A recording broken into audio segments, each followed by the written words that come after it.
So you said you were witness to Ciclavia, but you weren't a part of Ciclavia? I mean, it causes the traffic right. all the way up to like Glendale Galleria. How frequently do they have that? I think friends of mine are like a part of it, but one of my friends is like the coordinator of the city Ciclavia. Yeah, Tafarai. He's like one of the coordinators for like the maps and everything. So it's just like a big gathering of bicyclists, and then they close off streets. And then some people ride whatever, like skateboards. My sister and my mom usually do it, and my sister does her roller derby skates. Oh, nice. So they're like, but then she's like super tired after because it's like what right. the fuck? Oh yeah, such probably a big long. You get more tired riding roller skates than you would. Like, that's not a smart idea. Like, no way. They rent out all those bikes for you, and it's like. Who rents it out? The city? They city, provide them? Yeah, they do. Okay. Well, you like can do the Metro bike. They have like the bike share. Yeah. And they do like a special rate during the event. So people can like ride them all day for like, a certain amount of dollars. It's only like $5 or $6. Is it like done for charity or what is it like? No, but it's about like the city funding people not using cars and being against the whole, we're an automobile city. Like we're actually like trying to save the earth or like lowering our transmissions and fucking emissions, blah, blah, blah, So it's like a coordinated thing with that.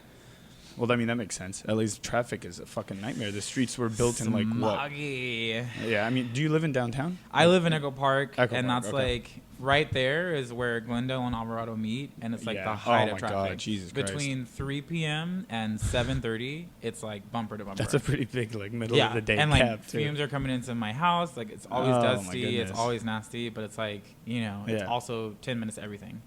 Yeah, it's true. You're right. So, do you commute usually with like your car? Yeah. Do you? Okay. No, I don't drive. No, okay. I've never driven a day in my life. What? Yeah, I'm one of those people. What? You never even knew that. How do you get around? No. I took the bus here. That's fucking wild. There's very few people. My old assistant manager at Enterprise, she never drove either. She came in from like Idaho or something like that, and she just gets around on public transportation. Yeah, people think you can't do it in LA because our public transport system is like fucked up. Is it still pretty bad, it's not that bad. Right. And then I've been doing it my whole life, so it's like that's crazy. For me, it's nothing. Wow. Well, I mean, you don't have to worry about car payments. You don't have to worry about insurance. My sister has a car. This is probably the first time in my life that I've even considered getting a license because now that I've been like making the commute to San Francisco from my boyfriend, it's like I'm like, okay, maybe I should be driving. As opposed to what? How the fuck else would you? Megabus is like $10. It's literally like $10. Oh, that's not bad. And if you like do it late, the most it'll be is like 25. That's not bad. Like, I mean, either way, that's half a tank of gas. Yeah, to get and it's like it's a time-consuming thing. But if they're more than an hour late, they give you your credit back. So I've had times where I've gone and I've literally gone for free, like completely. Is that it's faster than going by car, but not as fast as going by car? Is always fastest. You can get to San Francisco from like right in the middle of downtown at a good time of day in like 5.5 hours. Yeah. So, I have family that live up there, so the drive I'm familiar with. Megabus is like probably 8 hours minimum. Fuck. Yeah, because you're stopping. It goes from Anaheim to Union Station to Burbank to San Jose to Oakland to San Francisco. So from Burbank to San Jose is a straight shot, or they need to stop for gas. Yeah, Burbank to San. Oh yeah, no, they do. Right. And they do like 1 30-minute break. Yeah, and it's like usually like in bumfuck nowhere where there's like a Popeyes, a Taco Bell, like the Wendy's. Anything to pull off and get some stuff. And it's like depending on what time you take it. You gotta get a driver's license. You're living in Los Angeles. That's so crazy. My whole life. Yeah. How old are you? I turn 32 next month. Damn. And there's just you travel with. Do you use any of like the birds and the limes and the bikes and all that stuff? I've used those once, and I'm not. You know, it's funny. My friend actually just got in an accident on like the scooters. Like he like bit it like on like 4th and like Main, and he fell off and he got hit by a car when he fell shit! Off. So he like chipped like 3 of his teeth. Was that just his fault? Like he just mishandled it? Yeah, I mean he was just late night. Yeah, I never do those things at night. That's like a no. Like, you can get a DUI on those too. Absolutely. That, right? That's crazy. Yeah. And if you ride with 2 people, they'll give you a ticket.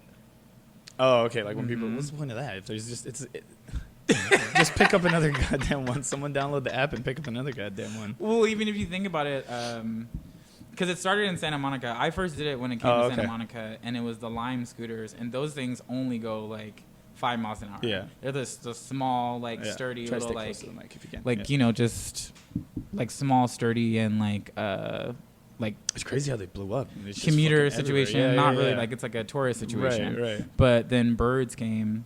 Birds are the fastest. Those ones go like 12 miles an hour. If you're like short and stout and like, you know, you can like really get it. But for me, it's like those things goes 5 miles an hour because I'm huge. Yeah. But it's like, no. How tall are you? I'm 6'7". 6'7". Mm-hmm. Okay, yeah. And then I'm like a rough 250 What's your shoe right size? now. Woo, 18. 18. Yeah. Damn, Narek wanted me to ask you that. I got that for Narek. You're like, no, we're gonna do that one. Yeah. Yeah, I'm a giant, but I get my way around when I need to. Do you get a lot of like tall jokes from people? Yeah. You really, people say like, how's the weather up there? Yeah, absolutely. Fuck, that seems so like. You're a tall drink of water, and I'm like, yeah. Yeah. All right, whatever. Whatever works for you. Yeah, and then always my shoe size. Whenever someone's like right next to my foot, they're like, what the fuck? Yeah. Your feet's so huge. Big boot like, ass. what the fuck is that? Yeah. Like, what? How do you? Is get it hard shoes? to find like the right kind of shoe that you I like? can only wear like 2 to 3 different types of shoes. There are no for comfort or because they don't have the size. For comfort, number one, because I had a foot surgery like 2 years ago. Yeah. That was like pretty serious, and it's because I always wear the wrong shoes. Right. So now I'm like I only wear. Like, I'm super right wing because I'm, like, wearing the New Balances and, like, rocking the New Balances. Like and people are like, what? Isn't that? And I'm just like, nah, they only make supportive shoes. So I have to buy them. Yeah. Hey, whatever works. Fuck it. There's no need for you to get I don't really care. In them shits. Yeah. I'm not going to pay $500, $600 for a custom pair of shoes that I'm only going to wear, like, once, twice, maybe 3 times. The struggles, man. Yeah. Tall life. Yeah, hell yeah.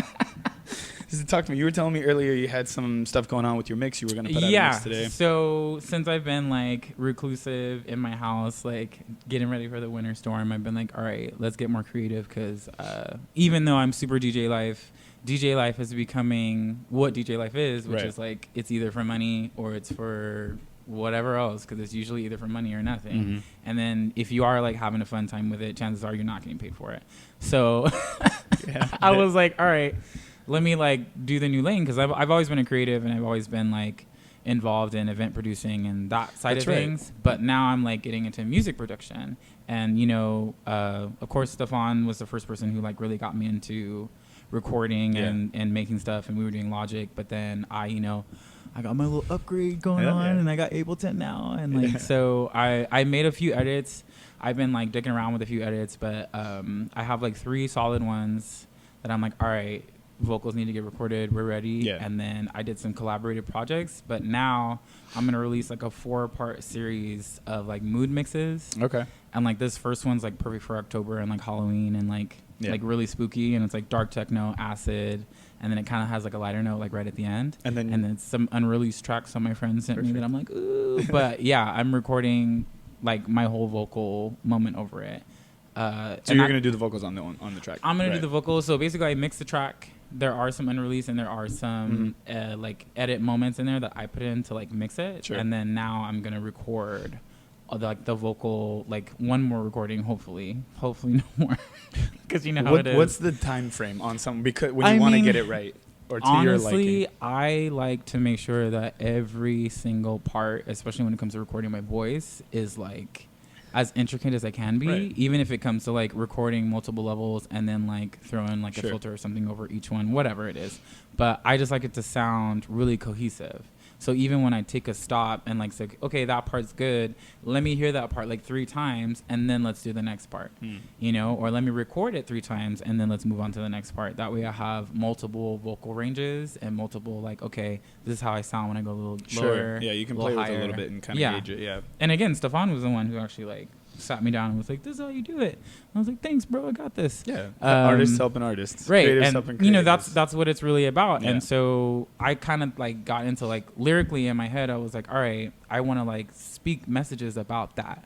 Like I want to get it back to like old school house, but like put in the new elements of like harder dance beats and like, you know, everything else that's out there right now and like still have that like uplifting message or talk about my emotions because come on. You're an emotional guy. I'm an emotional person. I'm an empath. Yeah. You know? So I want to talk about like the beginning of the struggle to like realizing that my struggle is part of the process to like getting to thank you for everyone who's putting up with me. Yeah. You know, in this process and really being there for me because it's like those core people are the ones who are like, hey, like when you put out that new mix, like come over and practice. Like, you know, whatever you got to do to get it out. Let's have a set and set session, just write down lyrics or like, you know, let's sit down with whatever and make a beat or make, you know, 3 elements, old Kanye, do the 6 samples, like summertime, situation, whatever it is. And I've just been sticking to that, like kind of just ignoring everything else and just being like, just practice this. Yeah. Just go 3 elements per song. Bam, bam, bam. Switch up the BPM. Learn how to edit acapellas. That's a new one that I did, where I learned how to edit like the morphing on Ableton for like acapellas to make it sound like really good. I just got that down. Nice. So now I'm like, ooh, now it's time for some edits. Perfect. You know, and it's like, house music is really easy, but then again, it's like in today's world, there's so many versions of house music. Absolutely. And for me to find my actual like range in there is kind of that's the hardest part. It's just finding your sound, finding your place within the 9 million genres. And then realizing music. Maybe you don't just have one sound, but how to make those sounds cohesive so that you can release something that has like a flow to it. Right. Because you can't go from like full on like 122 to like boom, boom, boom, boom, boom, boom, or bring it back to dong, da dong, dong, dong. You have to think about it. It's got to be It's got to have a flow. It has to have a flow, or at least like some type of like red thread. Right. So that it like has like this is like a PvP or something. Sure. Yeah. So before we get too far down, because I want to talk about like your vision behind the struggle, the message that you want to get with your music, but you were also saying you initially started having parties at the Lash. Yeah. Was that like your introduction? Here we go. Here comes the story. Yeah, the story. So actually, my very, very first introduction to nightlife was at Arena, which isn't even there anymore. R.I.P. Santa Monica and basically Highland, or Las Palmas, and I met a lot of the people who I actually go and support now, just at a different level then, because I was fresh on everything. I was just trying to go outside and live my life. And years started going, I know, right?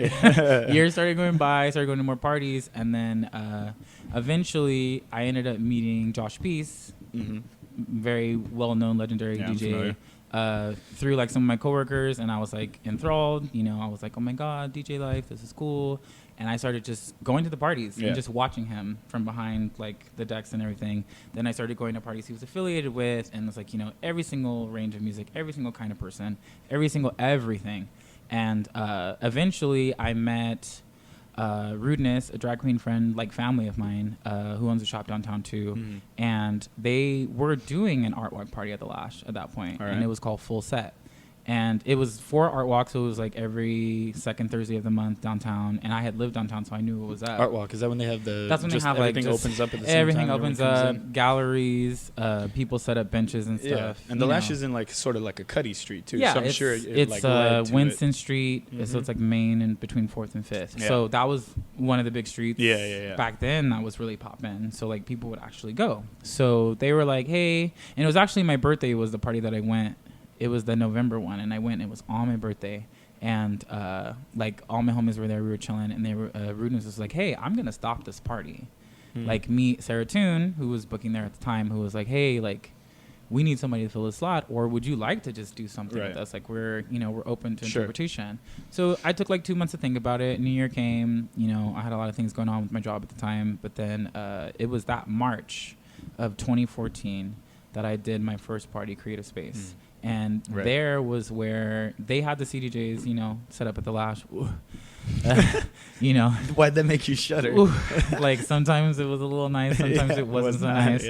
And that very, very first time, Sarah was the one that was like, "Hey, like, why don't you DJ?" Like, you. But you had never DJ. before. I had never DJed before, and I was very musically inclined, and I knew what DJing was about, like track A to track B. But I wasn't like a vinyl head by any sense. I wasn't like, I had CDs from back when I was a kid and a hard drive full of crap that I downloaded, and I was like, all right, fuck it, I'll do it. Let's put the pieces together. So I took 2 CDs and I burned out side A and side B, and they had the CDJ Nexus, just the 2000s, I think it was. So I literally just did like the no record box, straight up A to B, and I did really good. Everybody will tell you. Everybody that was there. I'll take your word. Damn, boy, you were really good. And I was like, oh yeah, it was fun. Whatever.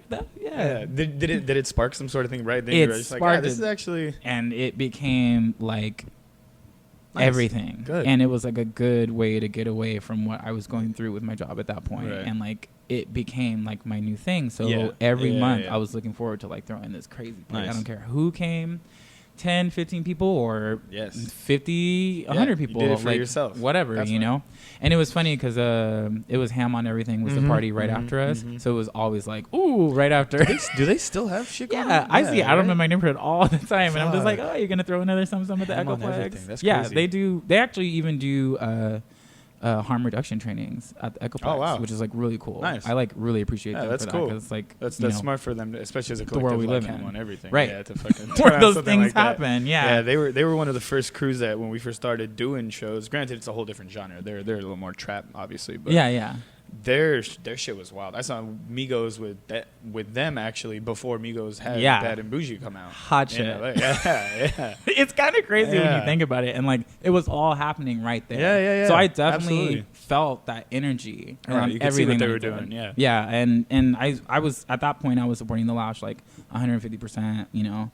You became a part of the industry like that, just like that. One of those things where you're already a part of it. I think it was a year after the very first year anniversary, I started doing Tuesday nights, which was Vibes. That's when like, you know, I started meeting everybody and like Book Stefan, like my friend David Bangela, like the names, you know. It started coming in. All of it. And it's just funny how all those years kind of meld together. But that was like almost just like 4.5 years. Just about 4.5 years of like doing parties. And then I started getting booked at like, you know, all the gay bars everywhere because that's just how it happens when you're gay in Los Angeles. And then I was trying, at that point was when I was like shooting off the emails, knocking on doors, you know, actually being like, hey, I'm an up and coming DJ. I'm learning how to do this. Do y'all have CDJs? I would love to come play here because I didn't have any equipment. And, you know, it really was only places that people had equipment. And majority of the time I would think so though. Me as someone who does the bookings, I would never think to ask someone like, hey, we'll book you, just bring your equipment. That seems kind of even back then it was happening a lot because I can think of some instances where like there was fights going over like whose equipment was being used and like how things were being treated. Right. And, okay. like, that's a whole nother story. That I understand. But that's when it trickled down to like, okay, you got to bring your equipment. Got it. Because we're not gonna get our stuff messed up because you guys don't want to do what you want to do. You know. And even when you were at the Lash, anybody that knows at that point in the Lash, like things was real hectic and crazy. Like people were throwing drinks everywhere and like. Some of those CDJs and those mixers like took beatings, like real beatings. And it wasn't until I think it was like 2016 I did my first radio show on Dash Radio. Nice. With some friend, like one friend who I used to work with and a guy, DJ Scream. And it wasn't cool. It was a mess. It still has a little drama behind it because, you know. What, the show itself? The show itself. It was their very, very first recording. And this is still a horrible thing. Dash Radio's first recording. No, it wasn't Dash Radio. Dash Radio is like that's established. That's what I was. But this DJ Scream, and they still have the show. It's got Out of the Trunk podcast, I think is what it is. Okay. And the show is amazing. I still listen to it. Yeah. Like they're really good people. And what was the drama that night? So I was their first like guest on the first episode of them like having their own moment. Okay. And the first 15 seconds, they mess up my DJ name. And I think he said, Willyouarenot was what he said. And you know, I get it. Willyouarenot, yes, we know. That's exactly where my name came from. Okay, I was going to ask, That's the exact origin. Everybody was like, oh, and at the time I had the haircut and you know, I gotta feel it. Sure. And like, I had that look. And you're like, well, you are not. Yeah, I was like, because I'm not that guy. Will, you are not the father. I'm not, oh God. Yeah, that's a whole other meme. Oh my God. That's the best. I love that. I still have that in my picture. Send it to me. Send it to me. No, yeah, so it was just kind of like, my ego was bruised, and then it was kind of just like, this was like a pre-recording to go on to a show. So it's like, you could have edited it out, you could have fixed it. And my mix was amazing. Like, I was like on top of my game at that point. And they had the XDJs. Like, that was my first time playing the XDJs with the touchscreen. So I was like on fire. I was like, what? I can do this? And like, even when I listened back to the recording, I was like, damn, this is one of the best mixes I ever did in my life.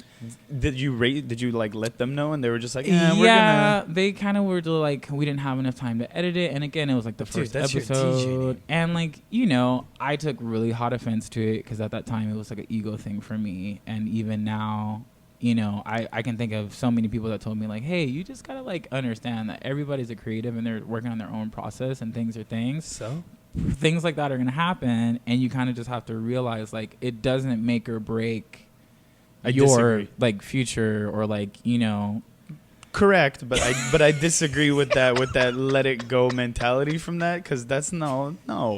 I think if you're an artist, I agree that everybody has their own way of like kind of curating their whatever the hell they're doing. But if it's an artist, we've put out flyers that have like artists' names incorrect, and immediately you retract, you take it and you fucking put it back up. Come on. Yeah, and that's originally like what had me kind of hot about it, and I like took a break.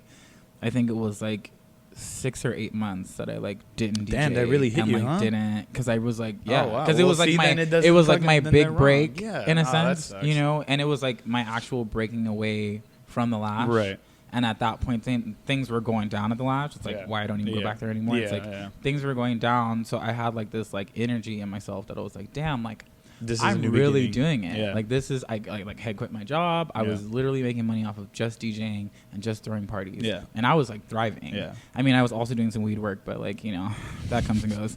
But I was really like living like that grandiose life of like DJing is my shit. And like I also remember there was like a competition at the Eagle. It was like a DJ competition that I like died to be a part of. Those still go down? No. How do you? They don't have those anymore. How do you? Back then it was Stephen Cunningham, who's like he's Eagle NYC now, and he had a DJ competition, and I swear to you, like it was my whole life, and they literally cut it right before he was gonna book me for like for the next round of it, right.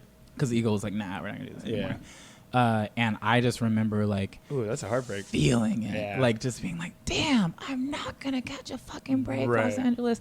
And I can't tell you how many days I go right back into the energy, but it's like you have to move past it. I agree. And you have to understand that it's like, as a creative, you consistently are gonna be, especially with social media and shit nowadays, you're consistently gonna be looking at someone else's journey and comparing it to your own, and you can't. And there's no stopping like that energy of being an artist and being sensitive about your shit. You know, like it's going to continuously happen. Yeah. But you have to rise above. You have to like kind of tuck it away, and you have to use that energy to promote something new about yourself. So like I said, like with this new recording, I've been like kind of like reaching back to like where all this started and being like, well, now that I'm in a new shift of this same energy, I should talk about what the shift that I came from. You know, so it's like providing all this lyrical content. Like I got a notebook full of lyrics right now, like full of it. So you started DJing. It went to the Lash. This whole thing happened. The breaks. Where were you initially like, oh, you know what? I'm gonna get on my own track, or was it the music was just DJing, and then you're like, really I want to produce? The first person to help you like, push to produce. Sat me down and was like, bruh, come on, like. You know, and that's my had he heard had he heard you sing before? No, I don't even remember. You just have that spice, that little voice. What happened? Oh man, and I love telling the story too, but I forget. All of a sudden, you forget. Yeah, I forget like how we originally. I think he was just at a point of like, I want to make something new, and we had been like, we were doing that party with Ari in his like backyard or whatever, and like me and Stefan had our own like kind of like, nah, like this is chill, like we got this. What was where did you guys get in? Anissa was definitely the first person who introduced me to that whole group. Like Anissa Moore, that's my big homie. Like we do everything together. But after I met that whole group, it kind of just became the takeoff. Because I mean, I'm a personable person. If I meet you and I like your energy, I'm gonna do whatever. So Stefan was just very like, nah, man, like let's mix, like let's get it popping. And I don't remember when it happened, but that first time that we got together and we made. Was it Like It's Food or was it Break It Down first? I don't even remember which one was first. But I think it was I think it was Like It's Food. We sat. He's yelling at the camera right now. No, he's like, God damn it, the Black Mamba, the Black Mamba, size 18-foot boot ass. Because I just wanted to say it again. Oh, I know. He definitely had the juice. He had the juice, and we recorded so much on like that first session, and I actually looked at that notebook last night, and I know he's gonna listen. He's gonna be like, God damn it, the goddamn Black Mama story. So we recorded all these tracks. Like I swear to you, we made like 6 or 7 tracks. Like just like heaters. Ready, right? Bangers. God, we were just like, whoa, spiraling. And it was Kobe Bryant's last game, and he took his laptop with him to King Eddie. Because he was going to go with his ex at that time, like go work on the tracks. And he was super excited. He was like, bro, like we're going to get it done. The master's going to come out. And his laptop got stolen that night. And he had no backups of anything. Fuck. So everything. So it's floating around in the ethos somewhere. Damn. Who knows? But we were both hurt. We both were like, so that's the story of the Black Mamba. Oh man. My heart's all like. Well, didn't you have it on notebooks? No, I have the lyrics. You gotta hit it I again. still have the lyrics. You guys gotta do it. We've been talking about getting together. A full EP. Life is like where it's at. Stefan say a full EP. It could happen. I want to see that. The point is that energy. He gave me that energy, nice. And he gave me that like, nah, man, like don't even sweat it. Like being a creative, being an artist, like. Being all these things, it ain't got shit to do with fame, star, money, whatever. It's got shit to do with, are you trying to put yourself into this? Are you trying to do this shit right? Are you trying to learn what it takes to be a part of these steps? Are you trying to meet the people who are going to help you with these steps? Are you going to be there for that? And I was like, hell yeah, I want to be there for that. And so, we had the stint. We were doing all those parties. We were performing it. We were doing the damn thing. And that energy has been like stagnant for a little bit. And, I had my own things to go down in this last year and a half. That kind of like really took me down out of the nightlife scene in LA. Okay. And I don't know what it was in the last like couple of months. I just said, you know what, I really got to get out of this rut. And the only way I'm going to get out of this rut is just to start brand new on everything. So I've got like all kinds of stuff lining up. Like I've been doing more stuff outside of LA, like in San Francisco with like Swagger Like Us. Oh, okay. And they're talking about coming to LA. We're going to get that together. But like even just experiencing other crews and other party brands, like I did Portland, I got somebody in Atlanta that's trying to get me out there. I've got friends that are like in and out of New York that are like, anytime you're down, come through. Awesome. And I'm just like, I should do it. Like what's stopping me from doing it? Yeah, money. Yeah, right. We know. But even with that, when you think about it, like I've been doing this for just about 6 years now. Just about a total of 6 years now. And like in that 6 years. Lashed to this. I've played every fucking venue you can think of. Like, all the places that I ever wanted to play, I've played. Yeah. Like, from Hollywood to North Hollywood to, downtown. Like, downtown, like, the Regent, like, Belasco, like, all these places I used to go party at, all these places I used to be like, damn, like, I would really like to play there. Like, all the bars that opened up, like, and all the times that everything was going down. I got to play. You worked your way in the industry. And I know so many people. Like, I've met Robin S. I met Crystal Waters. You know what I mean? Like, I still, like, have my pictures and my videos from those performances. Like, I've met so many DJs and artists who have, like, traveled across the world. And they come and look at me. And they're just like, man, you're such a sick-ass DJ. Like, what the fuck? And I'm just like, well, that's great. Like, I need to have that energy. I need that energy. Like, Well, so I think you kind of already have that energy. I think, like, but you just got to let it out the right way. Yeah, I understand that sometimes, like, if the rut hits you in a certain way, but you were saying, like, all of a sudden you're starting to feel that again. Yeah, that's all it takes. Happens. You just got to get, once you kind of start doing one thing after another, you start writing again, you start putting pen to paper, you start producing. I feel like we're really our own blocks when it comes to being creative. We are the walls that we're like trying to like smash down. It's really nothing else. Like I said, social media makes it like way crazier than it should be, because you're like watching somebody that you like gave an opportunity to take that opportunity and all across the world and do all the things that you want to do, and like you're like, fuck, I should have never helped that guy.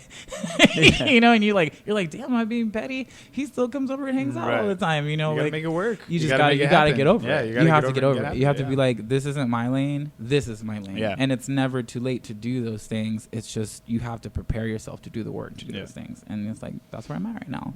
And no two lanes are the same. No. And that's why there's so much fucking traffic in LA. Hey, traffic. Brought it back, right back to that. You see that? No two lanes are the same. Go back to the traffic. That a no? Did you write that? That's not a no. No, that was off the dome. Talk about get me on a track. No, you don't. Oh wow! No, you don't wow! You don't want to hear that. Hey, I know you got all kinds of skills going on right now. You're like in the mic. The vocal. If I'm alone in the car. Yeah. I go. What's your number one karaoke along right now? Fuck, I don't think I have one. You don't have nothing? No. Maybe like an old Radiohead song, but that's not an ideal voice for. No. Old enough to not want me on. That's for sure.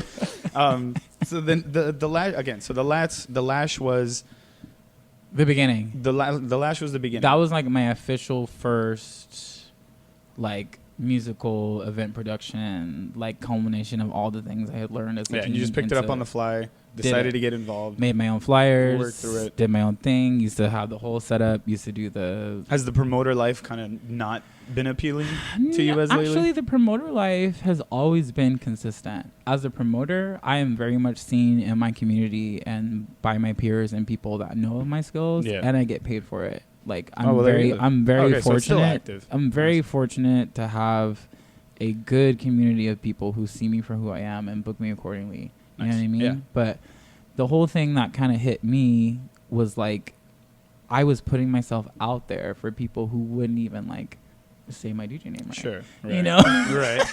Or book me on, you know, something where I wasn't going to play any kind of music that I enjoyed, or, you know, had me do 1,000 other jobs when I was just supposed to be doing one job. Like, as a promoter, especially in this day and age, you got to put on a lot of hats. And for anyone that knows who I am and what kind of hats I put on, they understand that it comes full package. Right. You know, like I'm making visual reels, I'm making like, you know, door signs, I'm doing the door for you. I'm like, you know, I'm bringing the wristbands, like whatever it's going to be, I'm going to do it. But it's about being respected for what you're bringing in and working with teams that are like actually respecting you. For you know sure. what I mean? And I know you know plenty of that. I mean, the promoter had, I think, I mean, just that you wouldn't call it a job. Like that path that you want to take in the industry is not, it's fucking tough. Because so much is happening in LA and so many people throw parties and enough people. I mean, someone that knows next to everybody in the industry is technically a promoter. If he can get himself and other people to shows, like, and it's just if he doesn't have those social skills, or if he doesn't have to really like put out, you know, X amount of anxiety that's stopping him, he'll pay someone else to do it. Yeah, you know, or whatever it may be to get it done. And that's where you see that divide right now, because there's plenty of people that got money to get it done. Right. And they'll pay someone else to do it for them. And it's someone else who has, you know, X amount of Instagram followers, or pays already for this, that, and the other, or has a whole bunch of email list or whatever it is. But maybe they don't even have any flavor at all with that. Maybe it's like the blandest email list you ever had. People swaying around a party, doing like this, you know, like not even. That changes the party. I mean, the crowd that you have, that you aim to get to your event is it's like 50% of what ends up happening at the party. And it's all ambience. When you really think about it, like if people show up to the party and it's like 10 like bozos not doing their thing, not drinking, not having a good time. But the music's really good. Chances are they'll stay for like 30 minutes. Right. And if nobody else shows up, they'll bounce. They're bounced. You know, and it's a like, fickle industry. It's a very fickle industry. And if you rolling on midnight and you don't have enough people in your room, people are going to walk away as soon as they walk up. And then you're stressing about prices and blah, blah, blah, blah. And that's the promoter. That is the promoter. And within all those hats, you can drown yourself. Yeah. You know, but it's like to step away from that and see yourself as a promoter is where you really have to understand where your boundaries come from. You have to be like, this is what I do. Yeah. There's nothing else. Everything else is either someone else's job or I need to be paid differently for that. Yeah. If I'm going to be just a promoter, this is what I bring to the package, and you got to be willing to take it. Yeah, absolutely. You know, and to make that divide, you'll lose a lot of gigs. Right. You'll actually lose a lot of place. Like if you're like really rolling it and like supporting people and trying to get to that level and you make that chop, you lose a lot of opportunities. Well, yeah, because people don't want to hear that. Yeah. They have their egos that get absolutely. In the way. And like, you know, when ego gets in the way, then you realize, you know, these are things that you shouldn't be doing. Like that attitude shouldn't have to come from something that's supposed to be a collective of good energy. So it sounds like the producing and the singing aspect of your musical journey is the preferred route to. Yeah, because I can speak my own energy. Yeah, I can speak what's actually coming out of me, and I can actually like voice what I've learned and what I'm about and what I want for my future without having being diluted with like, oh well, people want to hear this kind of sound, so let me make my voice sound like this, and let me make my sound around it to sound like this, and hope that everybody likes it. Yep, that happens with the majority. And they never do. Yeah, because it's not from you don't buy it. Yeah, exactly. It's not. You're like, I'm not making something that I actually want to make.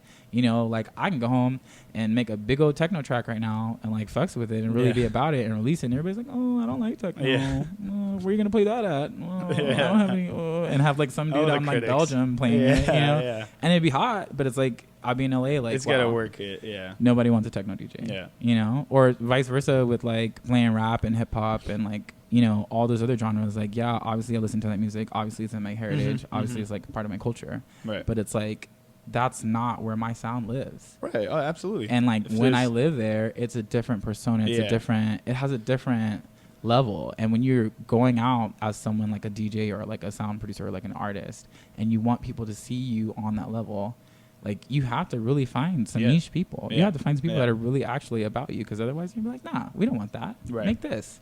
Either you make this or we have nothing for you. And it's like, you know, it's tough. I mean, certain brands represent certain sounds, and they Mhm. represent certain talent that they want to be behind. And then, you know, you get into that conundrum where you're like, well, damn, I'm going to follow this road. Yeah. And you're going to these parties and you're meeting these people and you're talking to people, and you realize they're like only booking the same 5 Mhm. people every Mhm. single party. Every single party. Yeah. Different People don't brands, think different outside the looks, box. same sounds. Yeah. I mean, same people, if it same gets- sounds.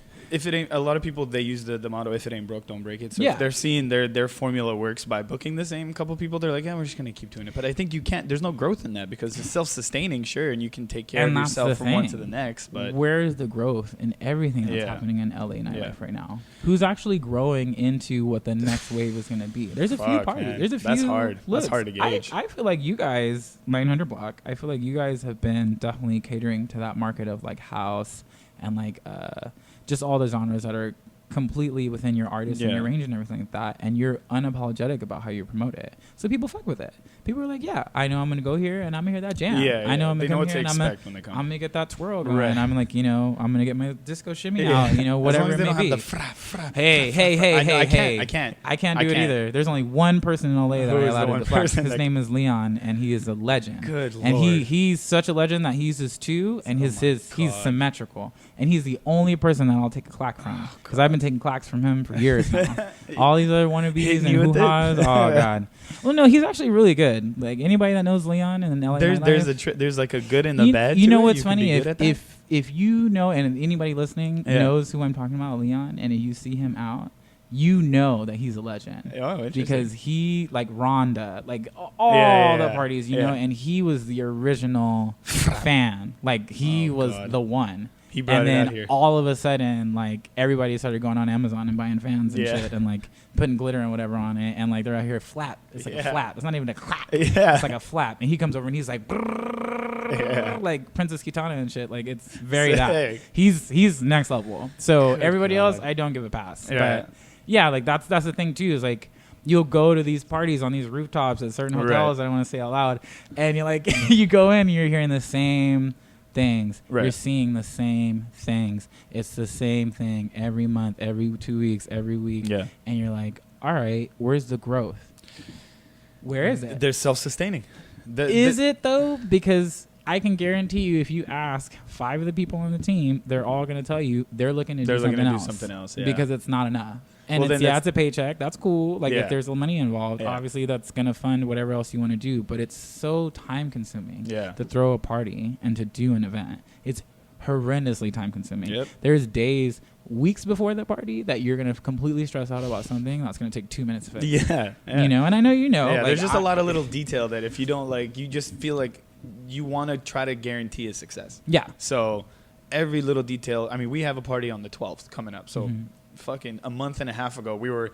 Absolutely. What are the details with this? Every day we're talking Get those about it. Where do we pre-sales get out, this? get the flyers out, get What the sort of like promotion can we put? Yeah. Where are we gonna go to hit flyers? post your old photo of this party, Yeah, make a yeah, caption yeah. about this. Yep. Can we do this? Yep. Like who's not doing it? We need everybody, all Yeah. hands on deck. And you 2 days before the party is when you get most of your sales. Yeah. Oh yeah. That's another fucking. Oh no. I'm so glad you brought that up. I mean, it's really the industry now. As far as what I've seen, maybe for other collectives that might be a little bit, let's say, bigger than we are, they might not deal with this issue, but. People are fucking fickle. People wait to buy tickets to shows. That's everybody. The last 2 days or the night of, they'll wait and they'll That's say like, even the big parties making lots yeah, of that money. makes it a little. It makes it Absolutely. hella stressful It's just- on someone that's trying to throw when a you're party. a smaller party, you feel it more. Right, When you're right. a bigger party, you're already The past ratio's a that little different. guarantee. Yeah. Like, you know, your pre-sale tickets are probably going to pay all of your talent. Right. You know Ideally. what I mean? Yeah, and yeah. like ideally. Yeah. Woo, woo. Yeah. You know, you got to have some real, Yeah. got some cheap rates Yeah. or some good talent. What are the other? And you know, when you think about all those ratios when you're getting into it, you kind of just go, all right, I'm stressed out. Like Yeah. this is like me putting everything on the line, and it might not even be returned. And I had a couple of those moments. Same. Me and my friend Bianca Oblivion, my favorite, we were throwing a party called TBA, which is not dead. It's still happening. Still happening. We're taking it at places. We're doing things. But it was just so hard for us because we were looking around. We were just like, damn, we're doing everything right. We've definitely got the formulas. We got the big venue. Got the graphics going on. We got the drink specials. We got the big old guest list to have all our homies show up. I think the first one we had like 200 people on the guest list. Fuck. You know what I mean? Like just be like, just come. That's like literally one, just I've give had us those. heads in the door. Yeah, you know what I mean? Yeah. And you know, it's so funny unless you're booking something or promoting some type of way or appealing to someone and then getting everyone in free, that's when people start showing up. Yeah, nowadays it comes to really booking that one or two names on the bill that people are like, hey, I'll go pay to see this. Otherwise, tomorrow this mega artist is playing in LA. And even tomorrow, then, this artist sometimes is playing in LA. tomorrow, that exact same person that you're booking is playing another party. And people are like, we're going to go to the other party. You got to make sure they don't announce. And see, that's when you get really tricky because then you're dealing with a whole nother promoter who's trying to get the same coin that you're going to get. And everyone's going to pick one party or the other. Right. You know what I mean? We had that situation happen with one of our parties where we booked someone who had the exact same lineup that we had that Wednesday, and they didn't announce it until like the week, like literally the week before. And we had already booked them. Fuck. We had helped paid for like flight costs. And they didn't give you like the heads up? Not necessarily not the heads up, but they just made it really serious. Like, hey, my party is more important to me. My God. And they didn't even officially like promote our party until like the day before. And it was just like, well, obviously no one's going to come that went to your party like 2 days ago. They just saw that and same like, lineup, you know, that person, like I love them to death and I still support them and I still want to support them and see them do well. But they're also learning about what it takes to be a promoter and like, be on that level. And I come with this position where I worked and rubbed shoulders with so many serious promoters in Los Angeles. I still, like, most of my main incomes comes from some of the most strenuously worked promoters in Los Angeles. Like a good handful of 5 of them in particular are like the ones holding us all down, you know? And they come to me with such knowledge and such like position of like experience, and they see what I'm going through, and every time they're like, William, don't even stress over that. Realize that what you're doing is bigger than all of this. Realize that you're holding space for even those 5, 10, 15 people who see what you're doing and want to be a part of it. And don't stop that. Because I'll stop if people don't show up. That's like my favorite thing to do. I love going home and like being sulky in my little Scorpio cave. Fucking close the curtains down, turn my PS4 on, and I'll play video games for 2 weeks straight and like not pay attention to anyone and like disappear. Damn, that's a big hot and cold switch for you. I love my hot and cold switch. It's great, like because I'll like literally just sit, let it all out. And then when I'm ready to resurface again, I'm like full new energy. You get like you get it. Skin, then you know my snake skin then fell off. Are you big on like sage and energy? Oh hell yeah! Like, you all got really the crystals excited and shit, incense. A fucking. Do you charge your crystals? I charge my shit every full moon, every new moon. I'm like doing my little rituals. I burn the fucking paper and like getting the energies. Yeah, and I've been about that life for a couple years now. Enlighten me, because I'm not. I mean, my girlfriend does sage, and we do Palo Santo. And weed every once in a while, it's all about your process and giving thanks to your process. There's no real right way to do it. Right. I mean, is whole it just big like, on intention? The brew house situation is intention. Like 100% it's intention. Right. Like what are you doing with your energy? Where are you putting it? What the fuck do you want to do with all this goddamn energy? Like figure it out. And like every cycle of the moon and every cycle of the stars and astrology as it like pertains itself involves energy. All the other religions and intention based situations are all based on energy, right? Like there's no right way to do any of it. Yeah, no, of course. But it's about really like understanding like everything's gonna come from within you. So if you're gonna like pull that energy out of yourself and then have it and then not use it, it's gonna go to shit. Yeah. So why don't you take that energy and put it into a positive place and like perform a ritual in a sense, and it doesn't have to be like an exact thing, like you know whatever it is for you. Like you know if you want to light one up and sit on your rooftop and like talk about your feelings for 15 minutes, go for it. Like that could be a ritual for you. Maybe if you do it every 2 weeks, or you do it every time that you feel like on that level of like you know. So it is it's aligned with the stars. It's aligned with the moon and the energy. Because when you think about it, when things happen to us in our lives, all we ever do is give energy to whatever the shit is. We either like give it negative energy or we like, you know, we give it the balance basically. And you're like, fuck it. Like I'm going to do what the fuck I have to do to get this done. Yeah.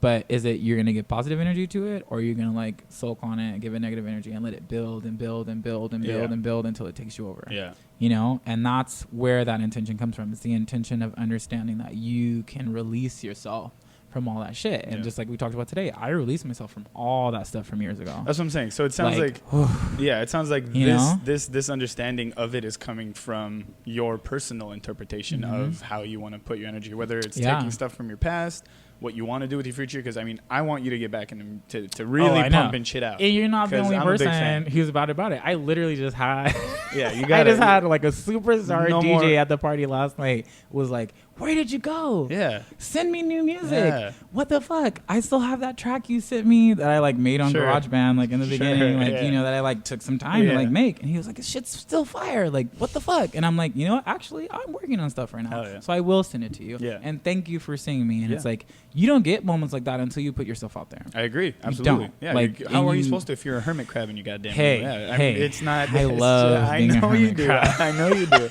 There's got to be balance. There's got to be work-life balance. Work-life balance. Work-life balance. Yeah. And that's the thing too. It is work. Like you can't forget that everything that you put into that energy is work. Yeah. Everything you're doing that's not relaxing is work. Yeah. And sometimes relaxing is work. You know. Sometimes relaxing is work. Oh Jesus Christ, bro. So how do you relax then? Me? Without working. Oh God.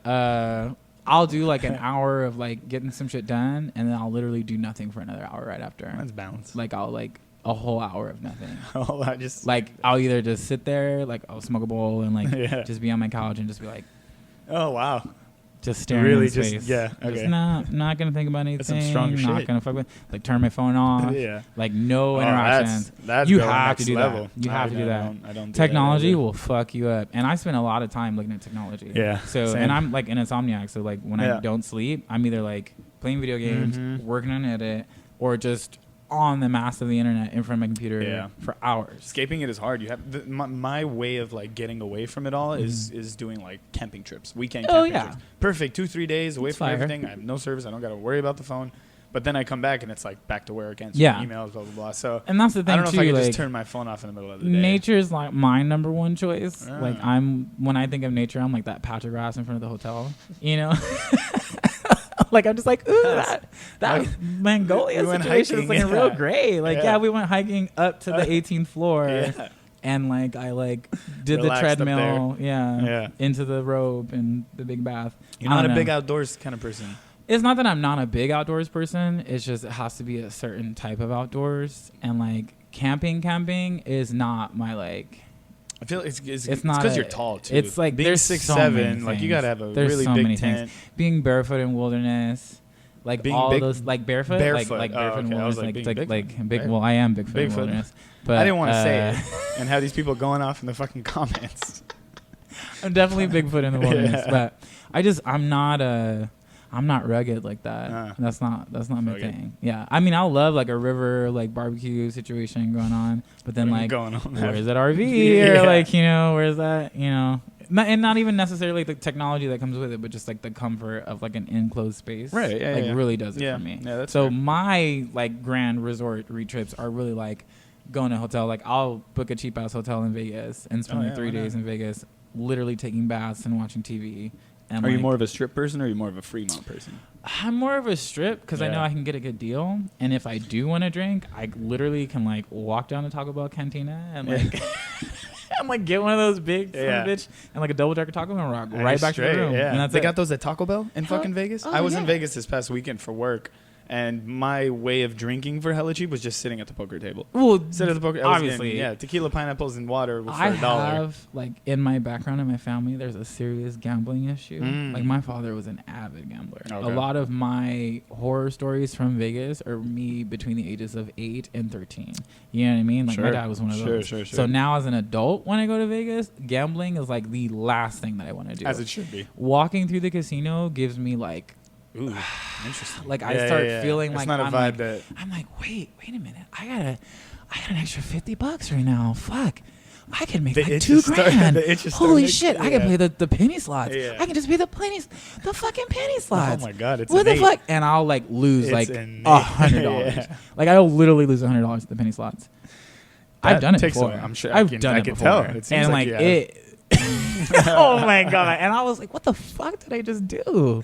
What? That's 100 attempts to at least break even and missed. Like, what? Yeah. And you always like bet more, so you win more. Yeah, and then of course. as soon as you hit a certain level of betting, this machine literally just takes all of your money. Jesus Christ. And I don't like slot machines. I don't trust it. What the fuck are the odds when on I that? get to the table, I just feel like I'm like fucking Austin Powers moment and shit. It's like I too like to live dangerously, and I like all in and lose it all, and I'm just like sitting there like still living dangerously with my free drink, but like I'm fucking broke. Like it's not for it. It's not for everybody. I used to be a degenerate gambler. Yeah, real bad. I used to play poker. I used to play online poker. I used to play poker on my phone. I used to go to home games. I used to go to casino underage. I cut that shit cold turkey. Yeah, you have to. Yeah, cold turkey. That's actually like drinking for me, like 100%. And you don't drink? That came well. On I try to be very sparingly with my drink. Okay, like, I'll take I try that wording. to do like 1 or 2 if I don't have a job. Sure. Like if I'm there to just support, I want to buy that like, 1 or 2. But like if I'm there even to like have a conversation with someone, I don't drink because I can't. Yeah. I'd rather smoke a full blunt right before I walk in, or when I walk in. When you walk in, like and keep like it a part of the and vibe. Like start the conversation from the blunt, and like grab onto those 3 people that feel the energy and like have it out. That's and then as soon as I'm out, I've done it. Yeah. I've done it at the party. Yeah. You guys see me. There. Like I'll like dance floor's cool. Yeah, woo, that track. Woo. All right, I'm going outside and smoke, and then the congregation comes up, and then I'll be like, oh shit, like let me bounce this idea off you guys, or like blah, blah, blah, blah. And that's how I operate. But if I'm drunk and I do that, it's a whole other. You become Will You Are. Yeah, definitely. The Dr. Jekyll, Mr. Hyde situation is real. Like I become real, just like belligerent. And like I'm very articulate, like when it comes to like just what I want to talk about, but then I just have no filter, and I just get right to the core because I can see right through people's soul when I look into their eyes. It's like a skill that What does I have. mine look like? What does mine look like if you're looking right at it? What? I don't know. You need to cancel that free trial subscription. Dude. Like you need to write that note. I need to cancel a whole lot of fucking things at this point. I just canceled a couple. Yeah. Like to just like clean slate it. You have to. Yeah. Because you think about it, you're paying for all these things to like keep you away from so much shit, dude. So much you got to be on the right path, and like I have like HBO and Hulu, and like I still got Hulu, but like keep Hulu, keep Netflix. I got HBO. I have Amazon. I just cut off HBO because we watched all the rest of Black Lady Sketch Show, and I was like, that's it. I got to stop. Black Lady Sketch Show. You ever seen the Black Lady Sketch Show? I don't think so. It's definitely for black people, so I understand. I understand. Is it? It's extremely like for black people. Oh, okay. Is it like the innuendo and the jokes that are in there? Oh my god, all the jokes are literally like intended for black people, and it's the best. I mean, I can understand the jokes. Oh, absolutely. Oh, you can watch it and like totally have a good time. Yeah, that's not the sense. But there's going to be moments where you're like, I probably shouldn't repeat this like, when I go outside. Like unless you're a problematic person, and by all means, and then you go for it. Do your thing. But like I think when you weigh out your options and you think about like entertainment or like the things that kind of like keep you relaxed and how much time you have to keep those things in your life, like. We all got the same 24 hours that Beyonce does, and like 6 of those hours could be watching TV, binge, whatever, doing absolutely nothing. Or it could be 2 hours of that, then 2 hours of work, then 2 hours of like making some money, then like 2 hours of like decompressing. Yes, everything in moderation. Be smart with your time. So we're not getting any younger, motherfuckers. Same thing with drinking. Same thing with drugs. Drinking is same thing with going out. Don't even get me started. We can go a whole another fucking hour talking about drinking, and smoking, and but you drugs have and all that stuff. That's that part of that promoter lifestyle and part of that nightlife lifestyle where you think that is what's gonna get you like where you want to be. And but it's not. No, it's not. People will not even respond to you the right way. Oh my god, people! Fuck, man. Again, this can go a whole nother fuck. It's a very. I don't fuck with anything like that anymore. Yeah. Like you have to stop. Even in the slightest. I'm way too. My theory is go early, leave early. Yeah, I'm literally my next tattoo. I mean, y'all see me. I come early and I leave early, and I'm usually like I'm gonna hit 3 parties within that first hour. Oh yeah, no, I'm one party. I'm 3 parties in 1 hour, and I will map myself. And I'll jump in, and people will think I've been there for an hour. Yeah. I call it the ninja, because I get in, and I'm just like, oh hey, how are you? 6'7" black ninja. Hell yeah, like, Black Mamba. I really know. People are like, what? Did you in leave? here? What? Yeah. You were just at the door. What are you talking about? 3 places, 1 hour, no driver's license. No driver's license. You're just getting there. Dude. Hell yeah. I like that. I respect the hustle. You're like a vampire that just keeps popping up in different Absolutely. places. Hell yeah. Halloween time, right? Oh, that's real. Are you a big dress? Are you a big Halloween costume? Oh, absolutely. Yeah. I'm actually a big cosplay person, like the whole anime world and like costuming and everything. Oh, that's like right. that. Stefan did mention I am a huge anime nerd. That's like my like. Why I'm 6 hours in, I'm like watching like 3 series at a time, like full on. Like that's my little brother's jam. I never really got. I used to when I was younger. Yeah, I watched a lot of like Footballista and Dragon Ball Z and shit like that. Nobody knows Toonami stuff. Yeah. Mm-hmm. But I mean, since then, I don't know. My attention span's way too. But Me anime and my was a big. sister definitely were like anime kids growing Japanese up. anime. We had this subscription Obviously, to manga video, and like I had the VHSs. Her first anime was Robot Carnival, which is like this kind of like gory like situation, and then mine was like. What was the very, very first one? I want to say it was like Tenchi or something that came on like Toonami or some shit like that. But like I always watched like Ninja Scroll and like Akira and like Ghost in the Shell. And there was one called X, which is like literally about the apocalypse and shit like that. So that was my tea, like 7, 8 years old. You know, I'm like, oh shit, they're killing everybody. This is hot. I like you know, like so since then, like it never stops. And like my aesthetic, my everything, like kind of has like that moment in there. And like one big thing I've always wanted to do is go to Japan and kind of like experience it, but it's not like that in Japan. You would, but it's not like that in Japan. Like there's like anime world is like a section. It's not like the whole. It's not thing, the whole right. You know what I mean? And like America has actually finally like gotten to that level where we're like, oh, this shit's fire, and they're just like, yeah, we're releasing it, but like, you know, like we're all into fashion and dancing and seeing you walking around in Japan, 6'7", with 4'5", everybody else. My friend's brother is on the Japanese basketball team and like lives there, and he's always like, dude, buy a ticket and come through, even though weed's like $400 for a gram. Really? Is that bad? Yeah, because it's illegal. It's horrendously illegal. Like. Damn, I had no idea. I mean, I know it was in Vegas recently because they don't want you to like smoke and go to sleep. But now there's like 27, 30. It's still recreational legal in Vegas. It's just there's issues with distribution and public smoking. Right. Because people assume it's like public drinking. I mean, I've always been a public smoker. You can at Fremont. Yeah. Word to the wise. Fremont. You can smoke in public. Sounds like I'm gonna become a Fremont Vegas. Ooh. I actually always get a smoking room whenever I'm in the hotel, and I always like I'm like in there popping. Venetian's my favorite, and their smoking rooms are like fucking huge. Perfect. And the baths are my size. That's like my thing. Like submerged, smoking the J, you know, like popping. But yeah, you guys, you just gotta know where you're going, and a lot of international places aren't about that life, right? Just because it's like they've had issues, and like there's things that are grown there that like Class A drugs, and like Japan, opium, like obviously those levels.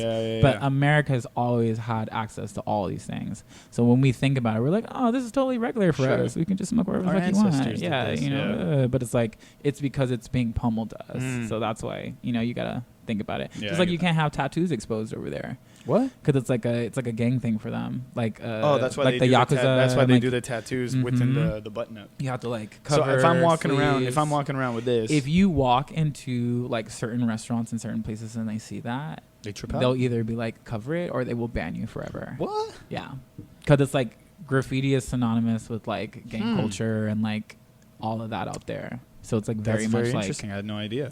And like, of course, it's a touristy situation in Japan and everything like that. And of course, I've never even been there, but I know what's up. Yeah. Like this shit's hot. Like they're very serious about crap like that. So it's like, I just want to be in a position where I can go and like just enjoy and submerge myself in the culture. And like, I know, I'd be like, oh, you're so huge. You must be a movie star. They want to take a photo with you. But I'm just like, no, I just want to like experience that, and like obviously I'm gonna go to places I know that are gonna be anime heavy, and like yeah, I mean, you gotta live that's your vibe, live that life. But that's that. Well, I hope you get that done soon.